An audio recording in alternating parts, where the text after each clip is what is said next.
Did you see that? I'm sure you saw that. Yep. So I'm excited. They're actually going to send us some Hero 13s, or at least one or two, before Broodstock. So we're going to get a chance to use them, test them out. I know you guys are excited about that, and possibly even some heroes and some for some 12 surprises, some 12 blacks. And do you think Billy's going to try to upgrade and trade that 12 we gave him for his slow-mo clip to get a 13? I might. Have you used it yet, Billy? Oh, I have 2. I had a 12 already, and I had a different brand. I won't say the name of it, but when I found out GoPro was sponsoring Kayak Adventure Series, I went out and spent my own hard-earned money on a GoPro, because when I caught the fish and I got it on video, I wanted it to be on a GoPro, and then I was in slow-mo. It's too bad that I don't have Big Bass William Kayaks.mov handy. I would hit play. And we can see it. Billy's yeah. handiwork. But you captured it, even though it was a time lapse. I guess, was that what it was? Right? It made it better, in my opinion. It was funny that you accidentally had time. I've had that happen before, so it's not uncommon. But the thing, the good and the bad, I guess, with the GoPros is the Hero 13 and the 12 and all that. Like, they're very much like a professional camera. They give you the option to do so much, and that can almost make you, the person that's obviously what you're doing. It was just a mistake, but that can confuse a lot of people that are beginners out there. And that's why this new Hero I'm excited about, because it's very simple, very small, lightweight, like just boom. Like, we don't need the average person probably doesn't need all the options that you and I typically use correctly, but not always. So anyway, thanks to GoPro for believing in this. We've loved having them be a part of this, and hopefully that'll continue on and on. And I think they've started something pretty cool with us, given all the anglers' responses. And I can't wait to have this big finale and end the season and get rocking and rolling on next year. So I'm pumped. So that was our Lines In, presented by Sunline. Thank you, Sunline. News and notes. I don't know if we have a lot of news and notes, but we'll pull up the news and notes presented by Omnia. We're going to go quickly on news and notes, because this isn't really a regular live stream. This is our live stream. That's the official preview for Broodstock. Therefore, all I'm going to do is share my screen and actually tell you the one thing that happened recently, because we're speaking of Omnia, who's the sponsor of this segment, guys. You see this here? This is your Omnia Pro, and you log into the Omnia app or on the website. If you've purchased Pro, which I believe is just, what is it, Jake? Like $50, I think, something like that. And you get all these features, right? From the Navionics to all the layers over here. You get all this information, right? Well, they brought in something new, and it's on waypoints. Because actually was talking to them about some things they could do and add, and there's a lot of new stuff coming down the pipe. And if you click on waypoints now, you can see I've got some already loaded in there that actually they're working on a way to potentially load your waypoints in there from Google Earth and Google Maps. But you weren't supposed to see that I already had all those, and that was possible. But if you make a new waypoint, you can see you can actually go down to choose file and click on file. Yep. And it will, screenshot. You could choose your file and up. So basically you could upload a image along with your waypoint. So if you're taking a picture of that, the river or lake from that bridge, or some boulders that are exposed because it's a winter pool, it'll have that GPS in those coordinates there. You can basically attach a picture with your waypoint. So that's cool. And then you can also, I think, make it private or public. So you can see right here, if I click on this one, this is Mogador Reservoir right near me. And this guy's got a public waypoint where he caught a big one on a mag draft, it looks like. So yeah, so I think they're integrating the fishing reports into it, is what they're doing. What it is fishing reports. It's kind of like, is this sort of like part fish brains? Is that kind of? I mean, essentially, a little bit more elevated. Well, yeah, more elevated because it's a lot more information, right? And it gives you the ability to go and just purchase it straight from Omnia, which is great. Makes it simple. So I like it. You got all the layers there. So yeah, that's a cool new thing from Omnia, and on that Pro that you get. So go check it out. It's a great deal. And a lot of times they run deals on I know I told you guys earlier, when I bought mine, when I bought that Pro app, they gave like $50 in free shipping, and they'll run other promotions where it's basically free. Yep. And come on, you get free shipping anyway. I mean, they gave me a gift card, a credit to the Omnia Oh yeah, store. we've So said it over and over again, but yeah, the price of buying pays for itself. Navionics and all that stuff, it totally pays for itself. It's like Amazon Prime. Who doesn't really have Amazon Prime Yeah. anymore, right? I mean, it's a no brainer. But the last thing I was gonna say with Sunline News and the Omnia News and Notes here at the beginning. I just lost my train of thought. I had something good to end it on, but can't remember. So we might just have to move on. I'll think of it later. Trust me. It's been a long, long week. Oh, Raccoon Creek Outfitters. I was going to switch to Raccoon Creek Outfitters. Thank you to Raccoon Creek Outfitters for always being our headline sponsor of the lives. And we will keep that logo up there. You know what's crazy? Somebody messaged me last week and said, "Hey, man, thanks for all the content you do in Asholi. I think I'm going to go buy one from Raccoon Creek." So there you go. There you go. Hey, it it works. pays off. It pays off. And you know what? You know who wins in that situation? Raccoon Creek and the person, because they're getting a great product that, we obviously know Crescents are good boats, just like all the manufacturers that sponsor the Kayak Adventure Series, with that Shoaly in particular. Obviously, I'm fond of it. So you're going to be happy in that boat. Congratulations. We're excited because we know both parties are going to, love the transaction. So Raccoon Creek Outfitters, thank you guys so much, Dustin and crew, and we'll see them, I'm sure, at Broodstock. So shall we get into it? Let's just run down this web page and run down everything we got to go over for Broodstock, and we may have a special guest pop in here. I'll message him and we'll find out. Ladies and gentlemen, this is the main event.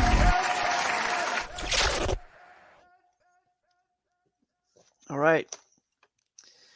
Let's get to it. Is there a logo that comes up with that? Maybe, maybe not. All right. Then we will get to share my screen and go to, I may have just switched the page. Here we go. Broodstock. I'll take you to the website, kayakadventureseries.com, right? Easy enough. Click on it. You will see Bowling Green, Kentucky, Broodstock.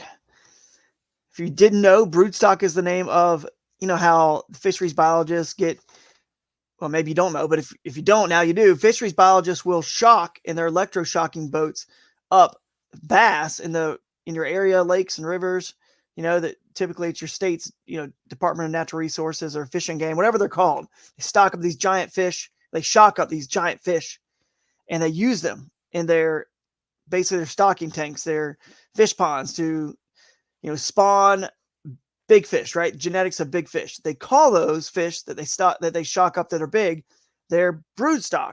So we are calling our finale Broodstock. It's our classic. It's our red crest, if you will, and it's kind of a little play on Broodstock as well. So if you see here, guys, I'm just looking at this screen here, so chime in whenever you guys need to because I cannot see you guys. So you guys can read all that. I'm not going to bother you guys with Broodmaster be in attendance. Will Broodmaster be in attendance? Of course, yeah. We should definitely pull him up on the stream if we're not already. We will find out who will be Broodmaster, which I still really need to we really need to think about this and vet out. I really need to is the winner of Broodstock the Broodmaster, or really should we change it and make the AOY winner the Broodmaster? Because the Broodmaster is kind of like the best angler who kind of kicked everyone's tail and just. No, I feel like having a subcategory is fine. It's like you're the angler of the year, and then if you win Broodstock, you're the Broodmaster. But if you really want to be the Broodmaster, you got to win Broodstock. You could still be AOY. Okay, you could take both titles, right? You could be the angler of the year and Broodstock. I mean, to be honest, to be the Broodmaster, you almost have to be angler of the year. That's true.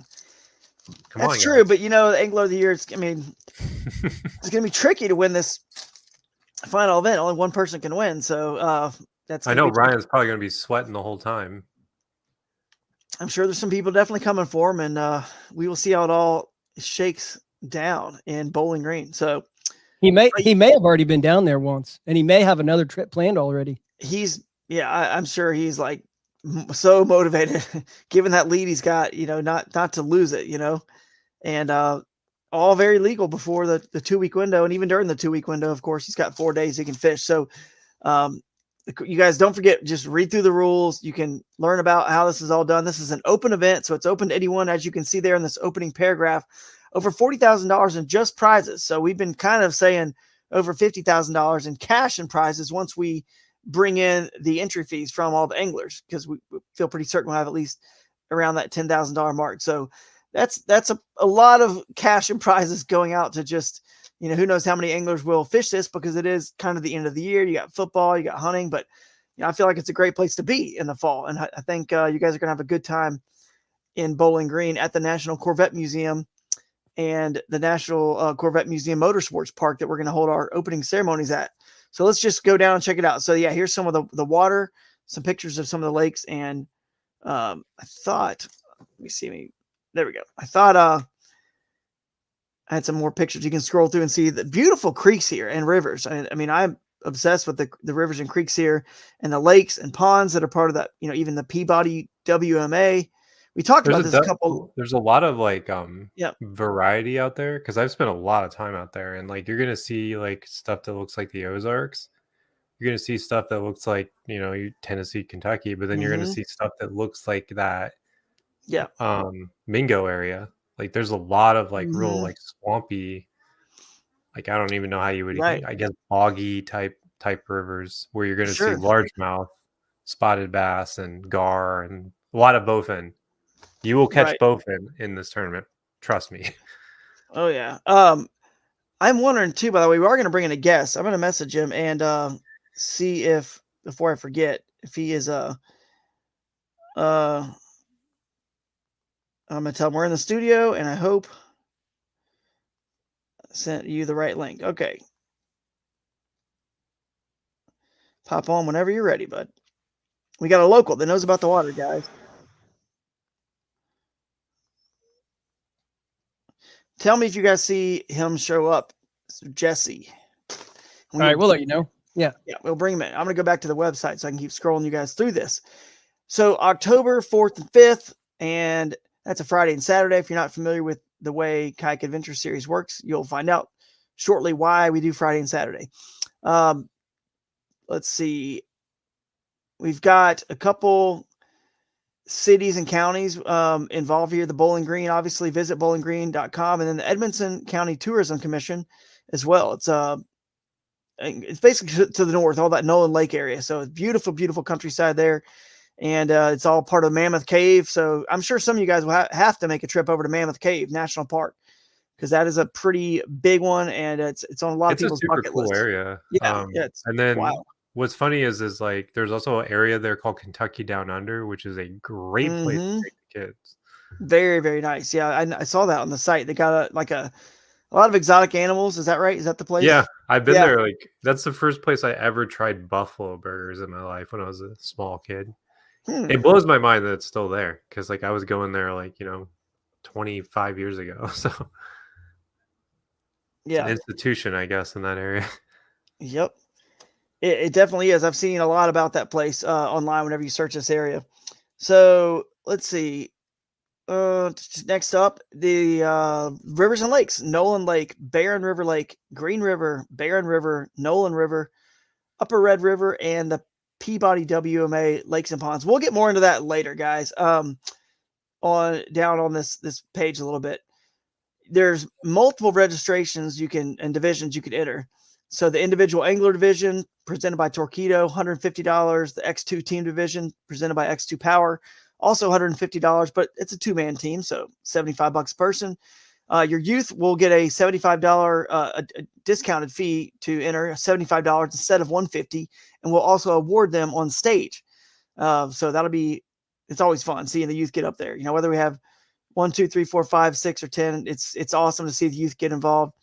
And at the last event, that was cool seeing Oliver catch that fish that Elvis posted or sent to us. That was so cool seeing him catch that big bass.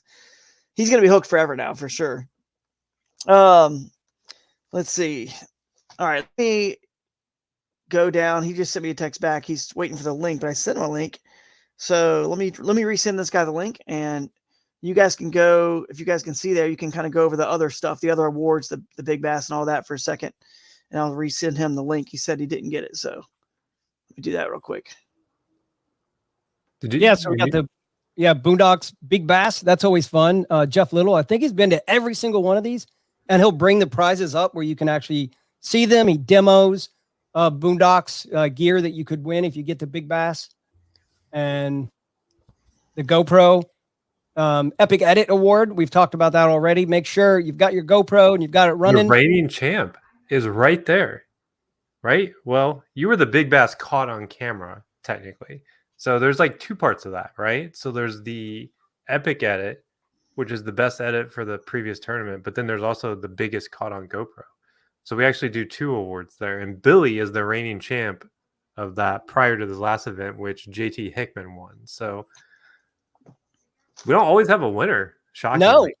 No. Cross kicks, Century Belt. I got a pair of those. I have 3 pairs of cross kicks, but my most recent pair, I love them. I wore them in the Susky. I've worn them here locally in the craziest, rockiest rivers. And he's wearing them right now. I'm wearing them right. Look, that's what it looks like right there, boys. Let's pull it up. I was mistaken. My phone buzzed for something else, but yeah, that's our cross kick Century Belt right there. And we don't always give away one of those too, but when we do, wow, some cool stories. I think Russ got one. Who else? Same tournament. One, Aaron got one. Yeah, Aaron Griffin. This event could have 100 inches. I'm telling you, there could be 100 inches there. I mean, all of our events could have.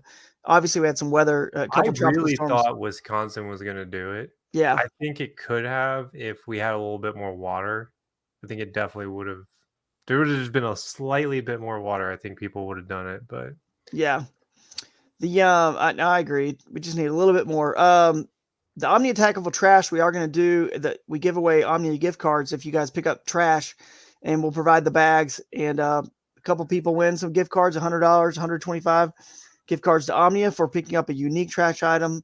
We're going to do raffle again, and I'm not sure exactly what items we're going to raffle for pediatric cancer, but we don't have a kayak for this one, right? We don't. Maybe we do, maybe we don't. I'm not sure. I've got a lot of stuff that's contributed. I got to figure out where it's all going to go because there's the AOI prizes, there's the Team of the Year prizes. It's got to get kind of all sorted out. I mostly got it figured out, but we may have a kayak. We'll see. And day 2 Dark Horse is the angler who jumps the most places from day 1 to day 2, and that has always been a hit. You get basically a monthly subscription box from Dark Horse Tackle.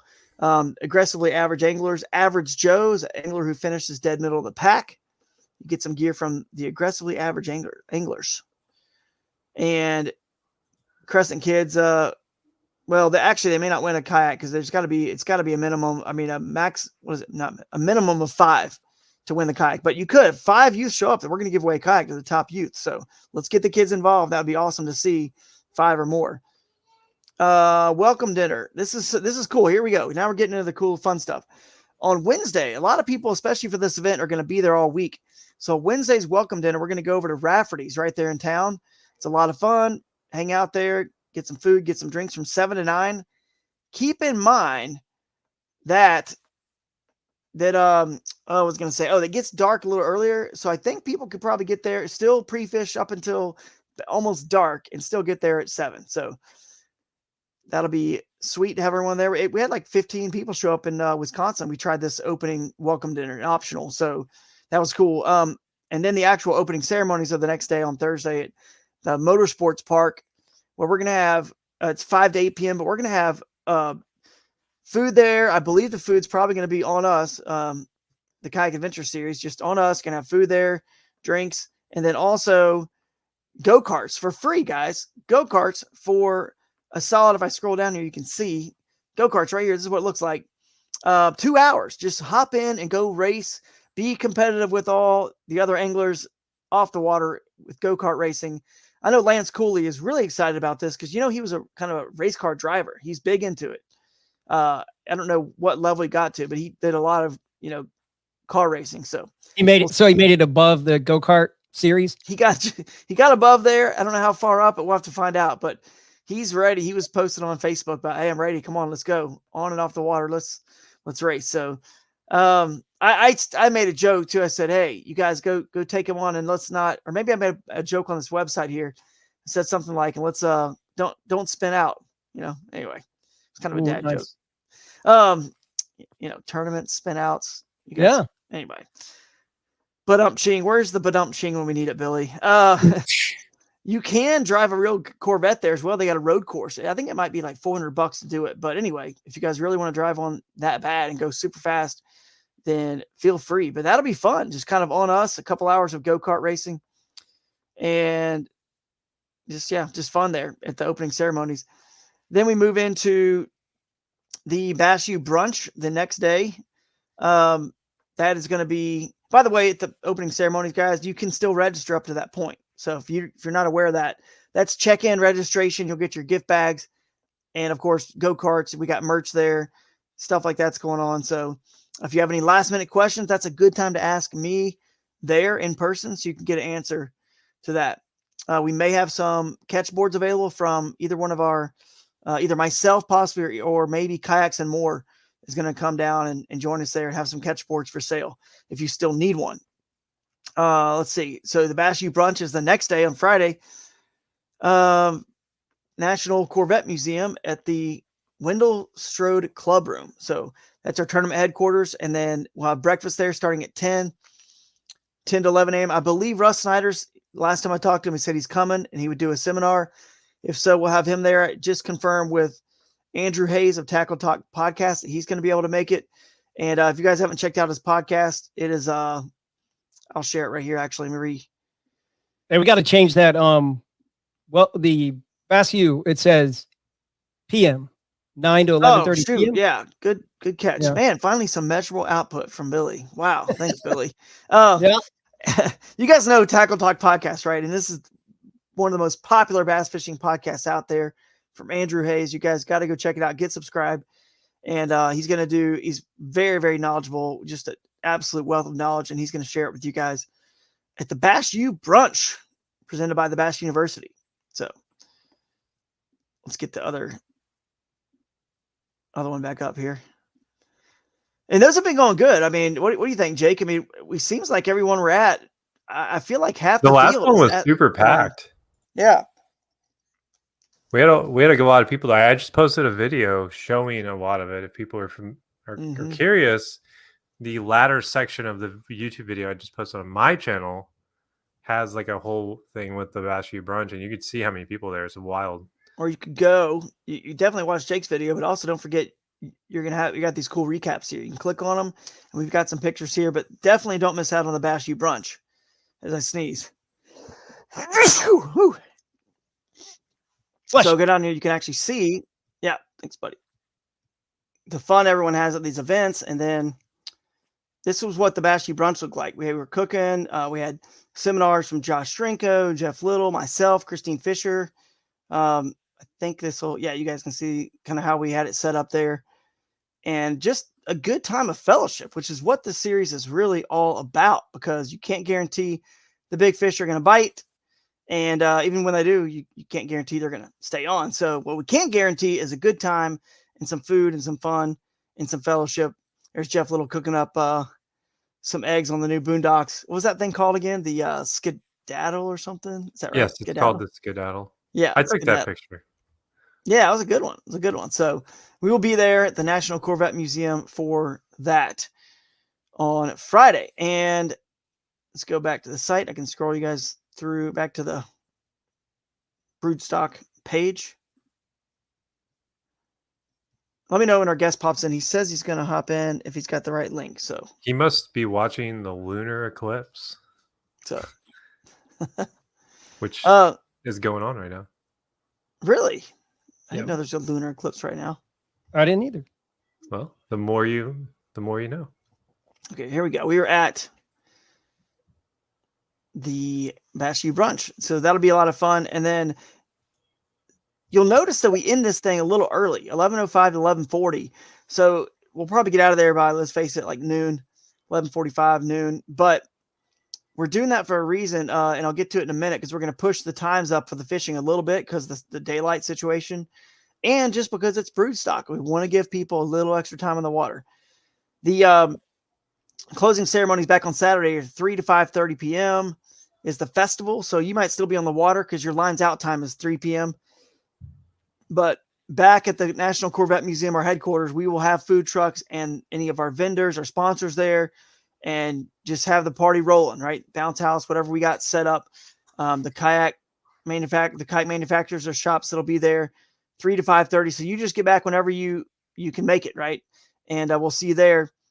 The closing ceremony award show will start around 6, probably end around 7:15. And per usual, I think we've got it down to about hour and 15. Is that right? Hour and 15. We're getting pretty good at it.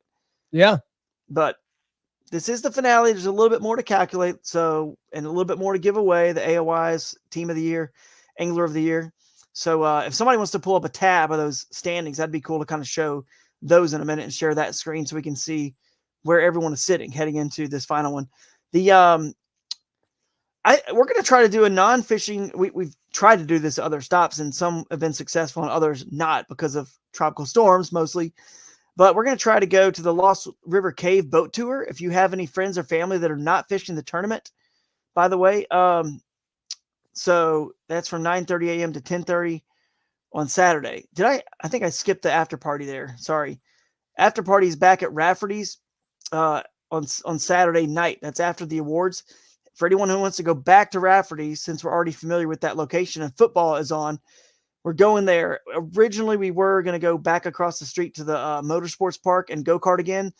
But as we've seen how these tournaments go, I think you two will agree, not as many people show up to the after party as we were hoping when we, developed this whole thing. And it's not because they don't want to. It's just they're so whipped because it's I think a lot of people are partying while we're doing all the work. So by the time the awards are over, they're like, what do you mean after party? We've been partying this whole time. I'm going home to sleep. Yeah, exactly. And of course, a few people that live close enough just want to get home. But we didn't want to spend the money to rent out the entire, go-karting and all that stuff again for 10, 15, 20 people. I don't know how many people it'll be. We've definitely had, 30 or 40 show up to after parties, but we just decided we'll go back and just relax and watch football and it's an open restaurant, Rafferty. So it doesn't matter if we have 5 people, if we have 25 people, it's fine. We can just roll in there and get some tables and have a good time and reminisce about the season that was. But yeah, the non-fishing event, if your friends and family are around, we're going to try to do a Lost River Cave boat tour that morning. We'll see how that goes. If we get some people that want to do it and are interested. So let us know if you are. We do have a partner for lodging, the Fairfield Inn and Suites and the Town Place Suite. So click on that booking link to see what special rates they're giving us. And they got a room block. So if you're a hotel staying kind of guy or gal, that's the place to go. Fairfield Inn and Suites and Town Place, which is right near all of the action. Rafferty's, Cabela's is there. If you need to pick up some tackle, it's all right there. And our recommended kayak fishing retailers are Kayaks and More, just north of town, Music City Outdoors in Nashville, and then of course Cabela's for tackle, like I mentioned. And then you guys can check out the other non-fishing activities and sites to see. Again, we're raising money for pediatric cancer with whatever we do raffle off at this event.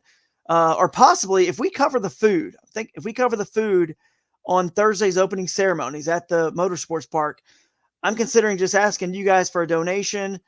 If you want to donate $10, $20, $30, $50, and all that will be for the food. And we'll just send it straight to pediatric cancer through the Punt Foundation. So we could also raise some money that way. I'm not going to go over the detailed itinerary. This is more of what we're going to go over on Wednesday. I'm going to mention just a few things about it, but not going to go over all of it.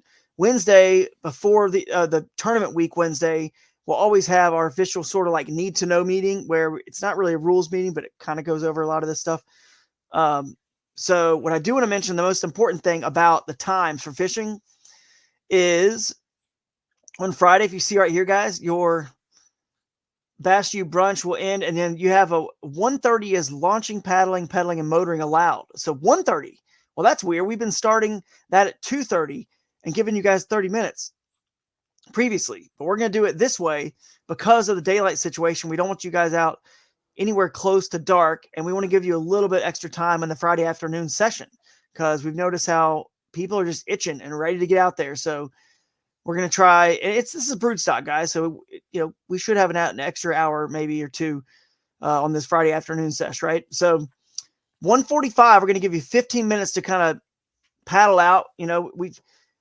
There's a lot of good access on the lakes, especially in obviously the smaller lakes and ponds at Peabody or in the rivers and creeks.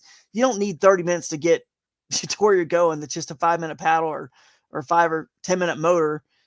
So we're going to give you 15 minutes to get there. And at 1:45, that's when your lines in will start. So that gives you from 1:45 to 6:45. So that's what, an extra hour? Yeah, it's 5 hours for your afternoon sesh, which is cool. Having the extra hour on Friday. And then all your fish submissions will still be due by 8:30. And then on Saturday, it'll be 6:30 a.m. lines in. And we will give you 30 minutes to get where you're going on Saturday morning. But yeah, that's how it's going to all shake out. And the last main thing I think we're going to talk about, we're going to bring in our guest if he's here, if he's got the right link. I still don't see him, but we'll talk about this until he gets in here. Let's see. I'll text him and say, let me know when you're in. Who knows? We have 2 links going on, so I could have sent him the wrong link. But do we want to go over the water now or just look at this AOI stuff? I think Billy's got the AOI pulled up, but what's crazy is like my grandparents live in bounds in this event. Like that's the craziest thing. It's crazy how this worked out. So, homecoming. I could literally just stay there and drive there every day from basically Nortonville. That's cool, man. I'm sure they're excited to see you and get back to your roots a little bit on this trip. Yeah, I'm really curious how it fishes, to be honest. Like knowing that all this stuff was here the whole time. I think it's going to be good. I think it's going to be real good, guys. I mean, we're hitting that fall time perfectly where the water's cooling down and the fish sense it. So let's see. Let's see the AOI standings real quick.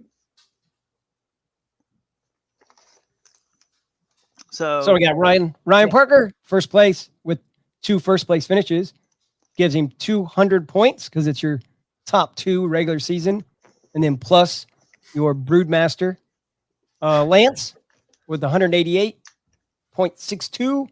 And again, I love the fractions. I love the way that we've covered that in other videos, but I love it. It's a lot of fun. It makes it very fair, and it makes it really good for the anglers that are like these guys at the top. Steve Baker, 180.39. Robert Weicker. I see a theme here, guys. You guys see a theme? Ohio Power. That's right. They're coming in strong. There's no doubt about it. Yeah, so the screen here is just the top, 9 on this screen, but it goes all the way down. If you want to see me, I'm in 20th. But yeah, anything else you guys want to add about this? I am, Billy. Yeah, 21st. I mean, no. I think the only thing I want to add is just that, Ohio does get kind of knocked, for not the greatest of all the bass fishing states, but man, we do tend to put out a lot of good anglers, I would say, and they seem to travel. I feel like Drew's a poser, though. He's not. He's a Georgian. He's a transplant. No transplant. Actually, I got bass fishing on the roots, given I was born in Texas. Grandparents retired on Toledo Bend. The other one was on the Sabine. I mean, definitely. Then I moved to Georgia. So, yeah, no doubt. I think when I win, Ohio likes to claim me, but the truth is, yeah, I'm probably just a poser. But I will put the Ubco bike up there. That's the grand prize for the Angler of the Year, guys. So $5,000 bike from Ubco. Appreciate those guys as always. And people have been testing those bikes out at all these festivals, and they're blown away by the speed on those things and just how much fun they are. So I took it up that hill, that rocky hill, and I was like, oh man, too much power. Yeah, it was insane. Gotta have a helmet on for that. Yeah, you really feel like you need one. So, but yeah, that's AY. Then there's a team of the year. I believe that. Yeah, Ryan, Parker, and Steve. Yeah, in the lead there. Looks like so. And then this is going to be interesting to see how this all shakes down. This is a little bit tighter. Is that right? I mean, it definitely is because there's not a lot of teams, that in striking distance. So if 4 of those teams turn up, it could be anybody's ball game. Yeah, that's true. That's true. They're all real close here. And then if they don't, for whatever reason, if they didn't fish well, say Steve and Parker don't fish well as a team, the first place team is going to separate themselves even that much further with the way that we score the points. So, yeah, I would say Ryan and Steve, they need to have a strong finish. Don't necessarily need to win it, but they need to be within, close within inches of first or second place. Yeah, no doubt.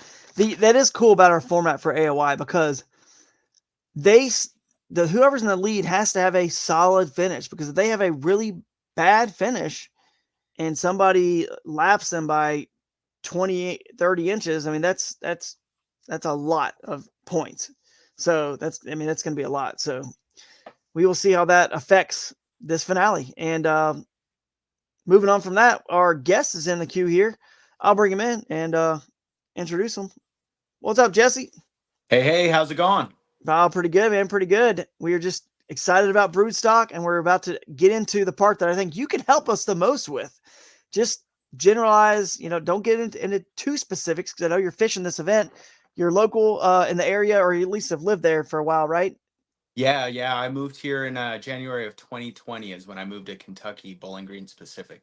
Yeah, nice. So you've been fishing it for a few years now, and you know the water pretty well, and I think you'll be able to give us a little bit of insight on what we're going to expect, and if you have any guesses on kind of how many inches it may take. I mean, given it's like a day and a half of fishing total, so that's a little bit more than a normal tournament. So probably jump up a little bit more than usual, but yeah, I mean, how do you think this is going to go down, man? What do you think it's going to be for inches? Do you think it's a largemouth, smallmouth, a mick? Could it be either one of those species taking the title?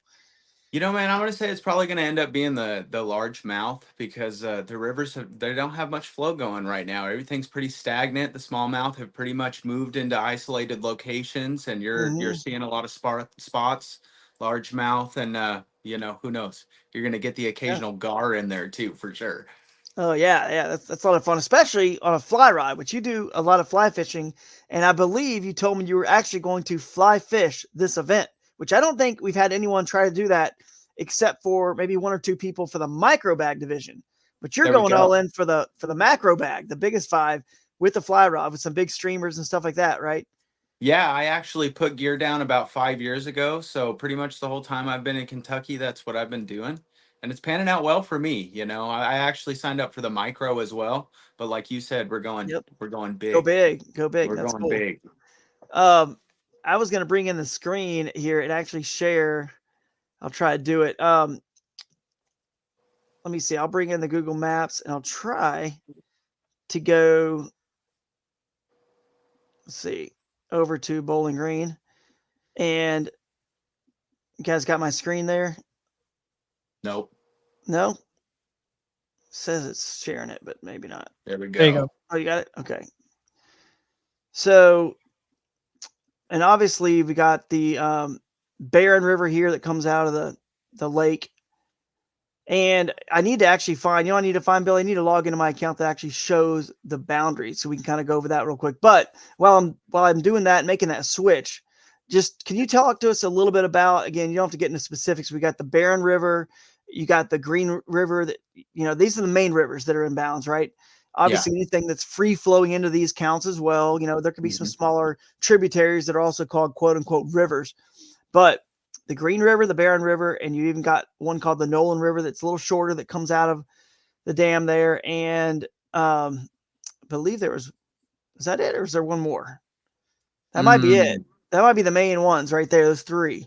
So, and then all the creeks, we're just not really, we're going to generalize them and just say creeks. But tell us a little bit about what to expect. Is there spotted bass in there, smallmouth and largemouth? And, I assume as a fly guy, you like to fish a lot of those kind of waters. But yeah, absolutely, man. You can find smallmouth, largemouth, spot through all of the waterways out here. Like I was saying earlier, we haven't had a whole lot of rain this season. It's been pretty dry here recently. So we're kind of depending on the dams and the releasal of the water that they're letting out of the lakes. So that's a big thing that you're going to want to pay attention to, is the water flow that they're letting out of the dams. And, you can get into a lot of the creeks and you're going to end up fishing a lot of pocket water. So like you were saying when we talked on the phone, you're going to need that leash, that 10-foot leash for sure. Not saying that the fish aren't in there, but take it for how it is. If you're a big water guy, I'm a fly guy, so right. I'm going to be finding skinny water, and that's the way that I'm going to be taking care of it. But the lake guys, definitely could take care of it. I think it's going to be a largemouth game, though, especially with the way that the water's been holding back, and it's just hard to find those smallmouth, definitely. But they're in there. They're in there for sure. And they get long and skinny, so we go by No length, so you never know, that could work. Well, and that's one thing that's different about this tournament. We're not going by weight, right? You're Right. going by length, so that makes it almost Changes an even match across the board. That's right. You guys keep chatting about that. Ask him a question, baby Jake, if you had a second. I got to go plug in my MacBook before I die. This power dies here. Good. Not had enough power. Give me a second. You guys keep going on about the waters there. Heck yeah, Jake, how's it going, man? Good. How are you? So I've actually fished around there a little bit when I was younger because my grandparents live over there in Crofton. But Okay. are there a lot of spots in there? Like I know Drew brought it up, but do spotted bass tend to dominate the water? Because when I was younger, I remember catching a lot of them over there, but I just can't remember like what the ratios were like in there. You know? Yeah, honestly, it seems to be an even spread, but it just depends on what the flow is like. Like I was saying, it's really dead right now. We've got leaves covering everything, and the smallmouth just don't like that. Not saying that they're not just as prevalent in the same waterway, but they're going to be choked up into the skinny water where you've got more run and more oxidization in the flow where it's not so warm, where there's a lot of springs in the area. So if you're trying to target smallmouth, you're going to want to try to locate some of those springs or stick closer to the tailwaters because the oxidization is there. And they're letting the water out of the bottom of the lake, so the temperature is different, right?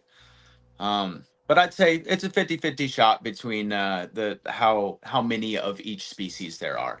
I told Drew that I thought that largemouth would be the dominant species as well, just based on what I know about the area. So yeah, they're coming out more to play right now. So it definitely would be fair to say that's the situation, depending on where you're at in the river systems.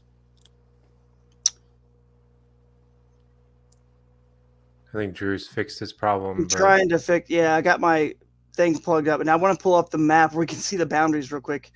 And I have to sign into my different Google account. It's gonna, for whatever reason, I'm not signed into this one. But yeah, I'm glad we're gonna touch base on this because I seen take out boundaries. So I wasn't 100% sure if that means we can run barren and green all the way up to the beginning of the tailwater under the lake.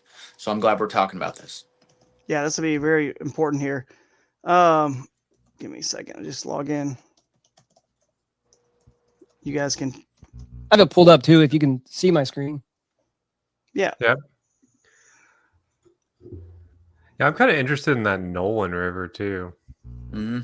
It's a short one. It butts up. It's a short one. It's a short one, but the flows stay great because of how short it is. As long as they're letting enough water out of the lake. They stock trout in there too. Really? So don't be scared to bring a trout swim bait or whatever you like getting down on, you know? There might be some big ones just hiding in there that just eat nothing but trout all day.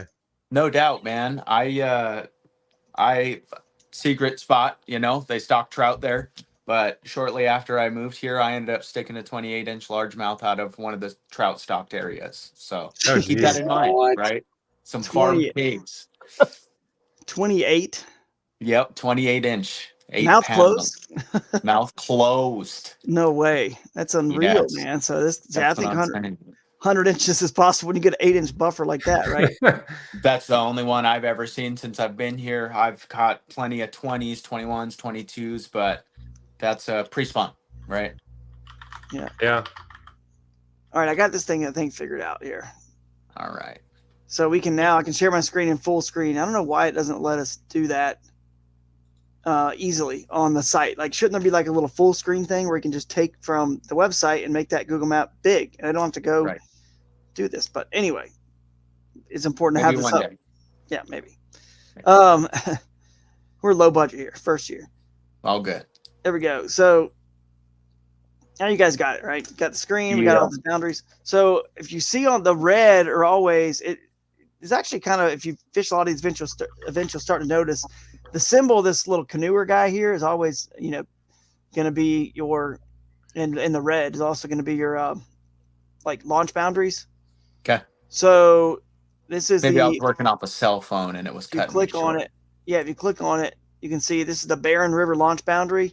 And what that means for Kayak Adventure Series is just that's the farthest away from Bowling Green you can, in the most upstream point of the Barren River. So you can launch there and go further upstream, You know what I'm saying? You can go further, Okay. or you can go downstream, of course, but No.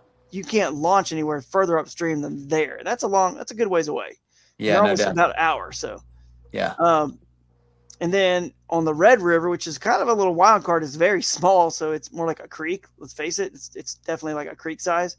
Definitely. But that's part of that Tennessee River system. So it goes into the Cumberland River, which flows into the Tennessee, which flows into the Ohio, right? So Sure. that goes down towards Clarksville. So that's the upstream launch boundary on that one. And you've probably got about an hour from downstream. Bowling Green to there as well. And Yeah, you can take out anywhere, Drew, right? You can go upstream and then. So yeah, I'm sorry. This is the upstream launch boundary. It's the only you can fish anything from here, obviously closer, further. Actually, I'm trying to think. No, it's flowing south there. I'm trying to. I got to wrap my head around it. Usually, I type in downstream. I type in the words usually downstream or upstream, and I didn't on that last one. I don't know why, but downstream launch boundary is right here. So you can, to Billy's point, float further down. Even you could go all the way across into Tennessee from there if you wanted to, and take out anywhere publicly. That legally and publicly you can take out anywhere. You could normally take out and put in on any given, Saturday, Sunday, weekend you fish. So that's kind of interesting. It's way far away, and it's a little bit of a teeny little creek, but Man, you've got a lot of coverage here. Yeah, a lot. Plenty of options. Plenty. If we ever have 300, 400, 500 people in these events, which we will. Yeah. We've got it covered. And what makes this fun, Jesse, is the fact that you'll see this. It's a puzzle that no one's ever had all these waters in play to try to have to figure out and use their knowledge on Google Maps and research with YouTube and just Google research and all, just to figure out and solve the puzzle of all these different types of waters. Where would the biggest 5 fish be? So we're creating a new game, and the kayak is the best tool to access any of these waters. So it's a really cool game here. The downstream launch on the Green River is right there around, I guess that's Rockport, little town of Rockport, just under the interstate there. And that's big water down there, man. That's big water. It's gotten a lot bigger, right? All the way down there. Are you talking about wide or? Oh yeah, and deep, probably 21, 25 foot deep in spots. Yeah, it looks big, and it definitely looks like, and you can see there's some some actual boat ramps. I'm sure it gets a lot more boat traffic there, right? Because I think this weekend they're actually holding a local bass tournament out there. Yeah, wow. So they're in there. Keep an eye on that. I'm curious what they come in with. I think the Green is the most obvious river in play because it's the most well known of spoken about, no doubt. You could find a million articles on the Green. Yep. And while I'm here, I will just mention these green symbols are new. We've never had to really use those before. Okay. And I just decided it was weird. I didn't know if I should put one symbol and just say the whole, Peabody WMA, but basically I'm just kind of calling out this whole section here, which if you switch your satellite imagery if I go to the layer, which I can probably do right here, to this, you can see it's all this dark green is all the Peabody Wildlife Management Area. So all that dark green land is public, and all those lakes inside there are also public. So, and even this one over here. So it's kind of calling out all of these. And on the website, you'll notice, and we'll pull it up here in a second as well. We'll circle back to the Peabody WMA. Remind me, Billy, to circle back on this. But all the information on this area and which lakes and ponds are public, it's on their website. It's really well done. It looks complicated now because it's old strip mines and you're seeing a bunch of craziness and adventure looking stuff. And that's exactly what it's going to be. So if you're interested in Peabody, man, I would say come down here 2-3 days in advance because you could never have enough time to explore all of your options out there, right? Yep. It's a wild, wild place. All these waterfall symbols it's just a point on the river where I'm calling out, this is the Green River. It's one of your, so, and then, so basically there's nothing within an hour that's not, as long as it's free flowing, a free flowing river or a major lake, which we call out the lakes right here. With this boat ramp symbol, we're always calling out the lakes is in bounds. And anything that flows into that lake as well, we have to put an upstream launch boundary on the river Yep. It flows into Nolan Lake, the Nolan River, and it's right here at Millerstown Does Road. Nolan have smallmouth in the lake? Probably not, right? Shoot, man, I couldn't be the guy to No, it answer that does. one. Oh yeah, they're in there. I would say every lake around here has got smallmouth in it. Yeah. As far as Oh, I'm really? They're in aware. there, Yeah. and it's good habitat, deep, clear. It's good habitat for them. Flowing, yeah. I guess that makes sense. It's just like sometimes, like you don't always see the smallmouth in the actual lakes proper. Right. Yep. Yeah. So if we looked earlier at that Nolan River that came out of there, we've seen the green, we've seen the Barren and the Barren River Lake right here. Again, another just calling out the lake. These big lakes, man, I think they're wild card. I mean, they've got, the bigger the ocean, the bigger the fish. People using live scope now and electronics really figuring them out. They're there. I mean, there's no doubt there are some big, big fish in these lakes. So that's kind of a wild card. Can anyone, I think people kind of get locked into our style of series being a very kind of DIY, very creative. You can, portage over trees and logs and put in wherever is public. So it kind of feels like it's a lot of anglers like to fish the rivers and creeks, which they do, of course, but Yeah. it leaves these lakes kind of wide open for the tournament anglers. Obviously, you might have some recreational fishermen on the lakes, but just wide open from, and devoid of pressure from our tournament anglers. So someone could really find them, on a big lake like this and smash them.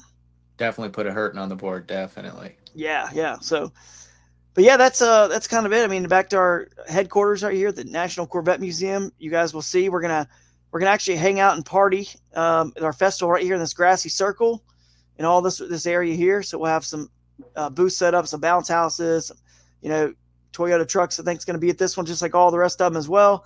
And you guys can park right here in this parking lot here, or if you have a trailer, you can come over here where these bigger trucks are. It's going to be really easy.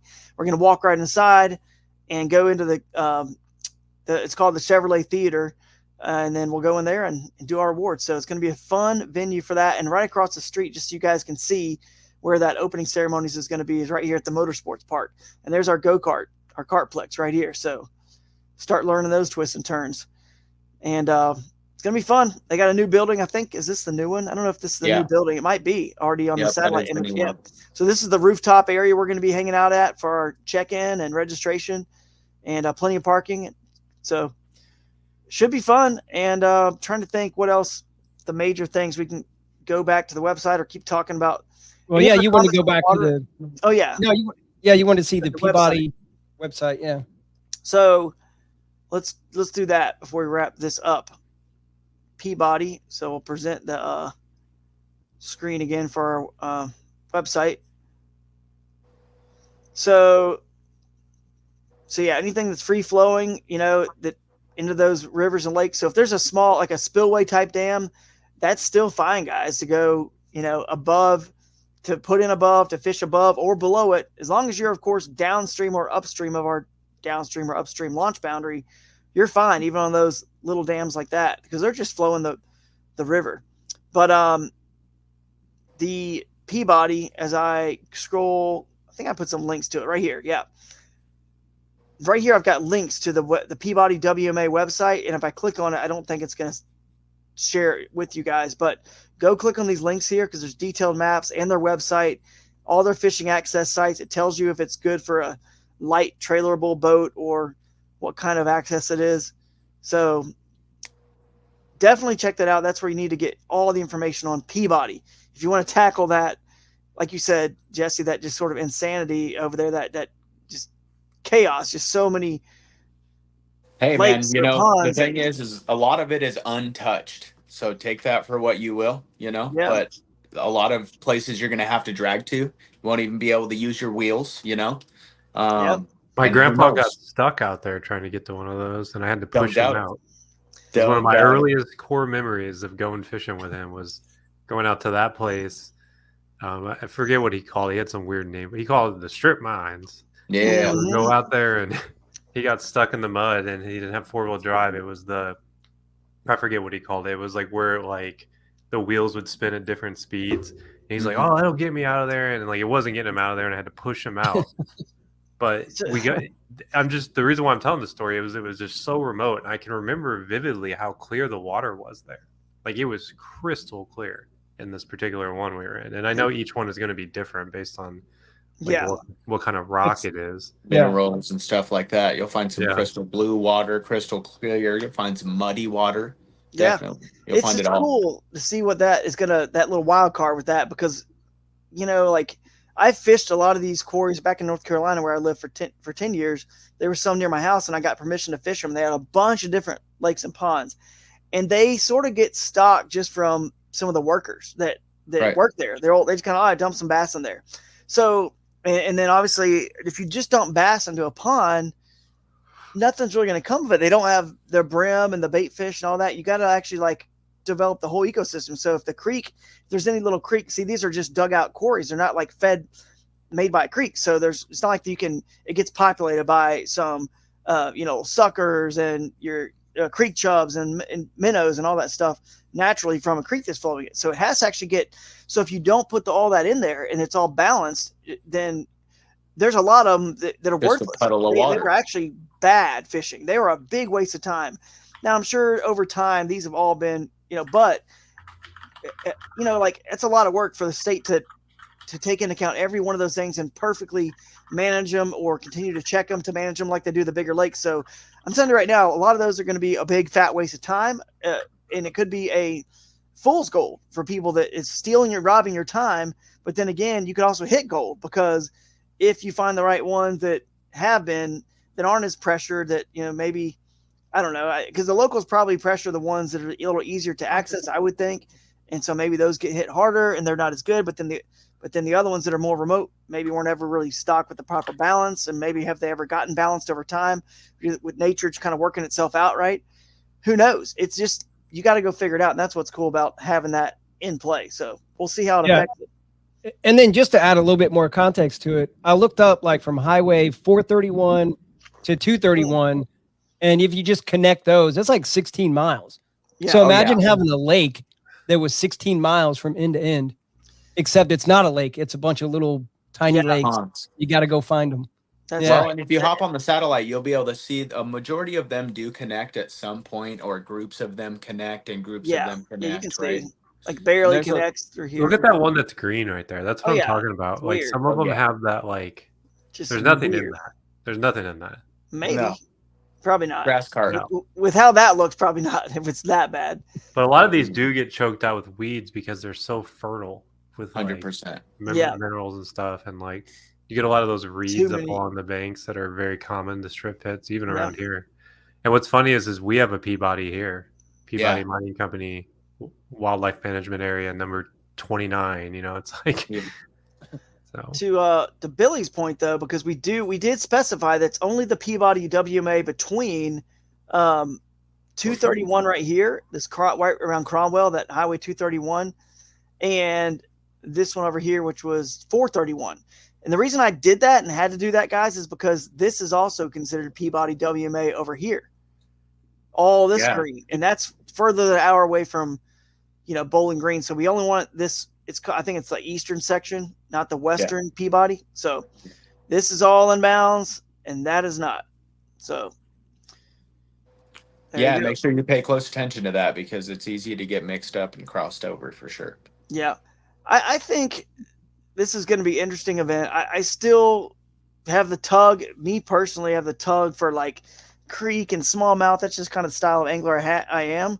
But there definitely comes to a point where you got to just face reality and realize maybe that we're so far south. Bowling Green's, basically it's basically Tennessee, and Tennessee's considered the South. And you're kind of getting a warm climate. You get your largemouth grow pretty darn big, like you said. You caught a 28. I haven't even heard of many 28s ever come out of Florida. So I'd love to see a picture of that if you got one. Oh somewhere. Shoot, man. I've never used StreamYard before. Yeah, but if you can text it to me, whatever, we'll have to post it. But I can get it on. But but if you got a picture, we want to share it and get it out there. That there are literally 28-inch. Our catch boards are 26, for example. Oh yeah. So you would be capped at 26 inches. Yes, sir. Yeah, that's insane. I mean, to be fair, the one that came out of Dale Hollow, I think, was pretty close to that, and it was a small could be lying, but I want to say it was 32 inch at 13.5 pounds. The They've got largemouth? it hanging. Yeah. No, Smallmouth. smallmouth. The They've got record? it hanging. Yeah, they've got it hanging on the wall at Cabela's here in Bowling Green. You have to check 32. in. Yeah, we'll have to check that. That sounds a little insane. 32. It's I don't know. huge. I think it's like I think they're like the record's 12. I think it's 12. 12. Okay. I don't remember the Yeah, length, 12, but it was definitely in the yeah. high 20s. It was a big one out of Dale. Hey man, I like your It's optimism, dude. Let's just It is it's huge, 32. man. If it's 32, As soon as I showed up, I had to get a picture of it, man. It was monstrous. yeah, that's cool. That's You cool. want to know something about that fish? He Let's caught hear that it. trolling. Really? Which is legal. That's right, Just Jake. throwing Good that out point. there, guys. You catch it. Trolling, which is legal in KAS, along with other cool things. By the way, don't forget, if you're watching this, you can use 2 rods at one time. If you've got a follower fish, you can pitch back in, or if you get hung up with 1 rod, technically, if it's hung up underwater, you throw another rod in, you're actually breaking rules in other tournaments that only allow 1 rod at a time, because a fish could still eat that bait off that log. So anyway, you don't have to worry about that in the Kayak Adventure Series. You can troll, like, obviously just with 2 rods, no more than that. You can use a canoe. If you need to get a watercraft approved, hit us up, contact us through the website. We've already approved several other like inflatables, some kind of funky boats that are not really like mainstream boats. We've approved those. So, hit us up. We'll get them approved if they're not too far away from the kayak. So, all right. Anything else, guys, before we wrap this up? I'm excited. I'm pumped to see you guys. Have fun here.